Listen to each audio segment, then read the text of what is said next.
या विषयावरती इतकी वर्ष बोलतोय मी की आपल्याकडे डेव्हलपमेंट प्लॅन येतो, परंतु टाउन प्लॅनिंग आपल्याकडे होत नाही आणि त्याचा ही शहरच सगळी बर्बाद होणार आहेत, झालेलीच आहेत, अजून होणार. बघावं तिकडे सगळीकडे इमारती सगळ्या उभ्या राहत आहेत.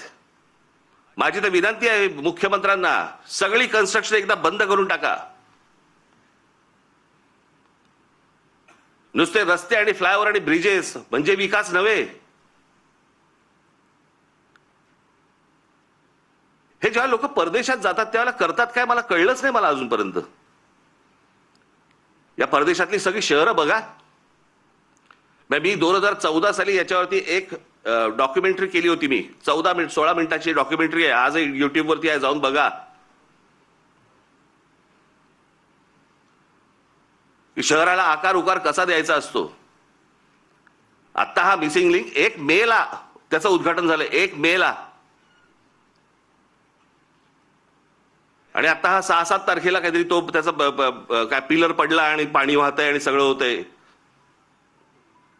जुलैमध्ये मे जून जुलै अजून पूर्ण पण नाही झाला. 60-65 दिवसामध्ये तुमचा नवीन बांधलेला टनेल गळायला लागतो, पिलर पडतात. आणि काहीतरी त्यांनी सांगितलं, काहीतरी मी कुठे काय आणले करते ते तुला दिलं होतं मी लिहायला.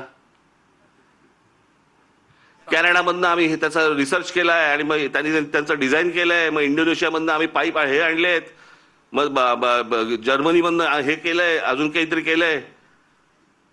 आणि मग भारतीय कॉन्ट्रॅक्टरने तो टनेल बनवलाय. त्यांनाच द्यायचं होतं ना. हे आमचे नितीन सरदेसाई फार छान बोलले त्याच्यावरती. आता आम्ही बोलत असताना ते म्हणाले, मला हे सगळं बघून राज कपूरचं गाणं ऐकू येतं म्हणे, आठवतं. मेरा जूता है जपानी, पतलून है काय इंग्लिस्तानी, सर पे लाल टोपी रूसी म्हणजे रशियन, फिर भी दिल है हिंदुस्तानी. कॉन्ट्रॅक्टर आमचा तो बर्बाद करणार, तुम्ही काळजी करू नका.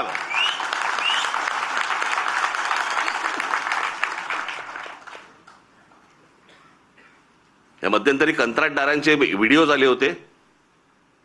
कंत्राटदार सांगतायत आपल्या महाराष्ट्रामधली मराठी मुलं मुली जे नव्याने कंत्राटदार झालेत त्यांना किती म्हणे, तर जे कंत्राट मिळतं त्यातलं जवळपास 56% पैसे द्यावे लागतात म्हणे, वाटावे लागतात, चारावे लागतात. 56%. म्हणजे ज्याच्यासाठी काम काढलंय ते काम त्यांनी 44% करायचं.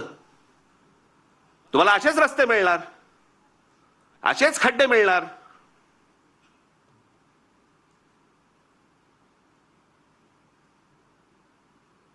हे आपल्या कंत्राटदारांचं कामच नाही ते. मी त्या मगाशी बोललो ना, मी त्या डॉक्युमेंटरीमध्ये मी म्हटलंय, त्याच्यात दिलंय. छत्रपती शिवाजी टर्मिनस आपलं अगोदरचं VT स्टेशन 1800 सालात बांधलंय. 1800 सालात. त्याला मुंबईची लोकसंख्या पण तेवढी नव्हती. 1800 सालात बांधलेलं रेल्वे स्टेशन आज लोकांना पुरतंय. इतकी लोकसंख्या वाढल्यानंतर पण ह्याला म्हणतात विजन. याला म्हणतात हे काय होऊ शकतं, हे किती लोकांना पुरू शकतं. आज किती रेल्वे तिकडनं जातात, किती माणसं तिकडे येतात, किती माणसं उतरतात, किती माणसं चढतात. हे 1800 सालात बांधलंय.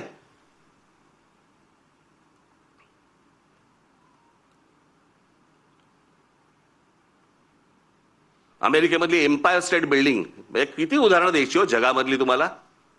एम्पायर स्टेट बिल्डिंग जाऊन बघा, पाहिली नसेल तर तुमची ह्याच्यावरती जा, इंटरनेटवरती जा आणि बघा. ती एम्पायर स्टेट बिल्डिंग